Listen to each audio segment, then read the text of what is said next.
Shalom, brother and sister truth seekers. Just wanted to do a quick sundial update for today. We had a number of people sending in data from around the world on the 17th. I guess I'll try and take these in order of time zone here. So I guess the first one would be New Zealand. And long story short, no one was, I don't think anyone was seeing the straight line yet. Some really good examples here to look at, especially this one from Calgary, Canada. But just to fly through real quickly, so I guess New Zealand, that was Asher again practicing, I think, with his mother this time. And I think, yeah, they're getting close to 8 hours of data a day, so hopefully practice makes perfect, and later this week we'll see what they come up with. The Isle of Wight, they were trying today, only 3.5 hours of data, so it's going to look pretty straight with only 3.5 hours of data. But I mean, I guess they had some overcast skies, so good to get out and just make sure everything is generally working and your setup is in a good location and whatnot. Uh, oh, Eastern Australia. Okay, this was this was Alan in Eastern Australia, another important one to watch this year. So he did both purple and black marks today. And he was telling me that he was pretty sure he was still seeing his midday marks off of the line. It's kind of hard to tell in this picture. I guess I can see there. It looks like there's some separation. Uh, but that's a useful thing for me as you're submitting your data or uploading it somewhere. It's good for you to give me your own interpretation of what you're seeing in your data. Okay, so these last three I think are pretty clear, and I'm just gonna go from top to bottom, I guess. So Danon, he was still seeing a pre-equinox curve.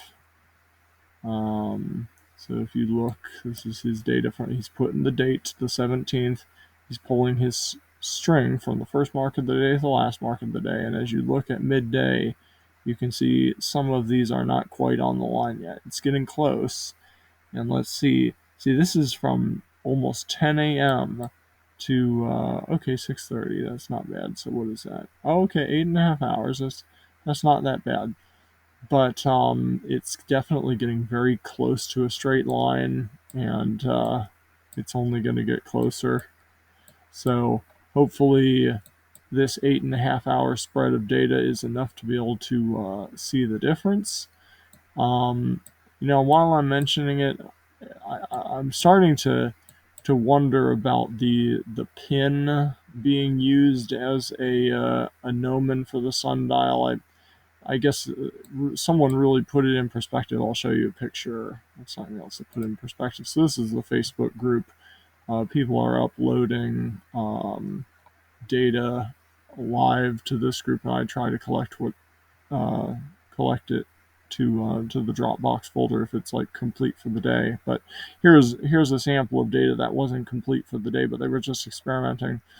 But the thing to note about this is, and what started to put that little ballpoint pin in perspective for me is, I do think this kind of thing isn't best recommended. I'm not sure if it'll play with the data because this head of this screw is quite a large circumference, and during different times of day when the sun is shining from the east and when it's shining from the west, what it's going to be casting a shadow off of onto the ground is going to be different edges of this head. And like that's quite a big difference from the side of the screw to this side of the screw to this side of the screw.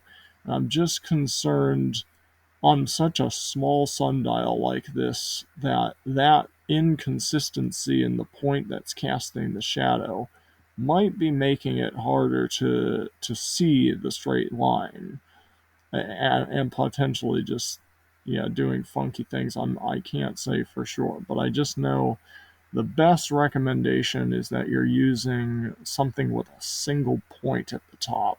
If at all possible, you want a single point to make sure you're consistently marking your shadow off of one point, because if you're jumping off, like in the morning, maybe you were collecting from the tip of this side, and then in the evening you were collecting from the tip of this side, and then at solar noon you were over here.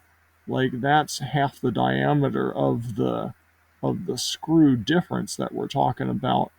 And I don't know what kind of games that's playing with the data, but I know I've been hearing from Danon with this data, and he's been kind of frustrated at the lack of movement or curve he's seeing in this. And so one of the thoughts I had was, I was thinking to this screw I saw, and then I was looking at this ball, and the ball kind of acts the same way. Like, if you're taking points off of different areas of that ball, it might not be consistent, and it might be making things look tighter. I'm not sure. So, I mean, we don't have much time left to practice, but just in case you have time, I think I would recommend that you try not only this if you were doing this, but also try to get something that actually has a very good point on it. And the shorter the better, because sometimes if you get a taller gnomon with a sharp point, those early morning and late evening points are really faded and ghosted. But I found when it's shorter, like literally like 1 inch or 1.5 inches tall, it show it throws a very crisp shadow down for those early morning and late evening points. So just food for thought there. Um, Then we have another brother in California, Rob Barron. This is YouTube channel, I believe, is RB. And he also, I believe, he thought he was seeing a pre-equinox curve. And he looks like he has a pretty good spread of data here. So the 17th, he's got a few dates on here, but these red dots are from the 17th. And you can see here at midday it's coming quite off the line. So he was convinced he was still seeing the pre-equinox curve. And this last data set I really like. This is coming from Tim, one of the Covenant Calendar Club leaders in Calgary, Canada.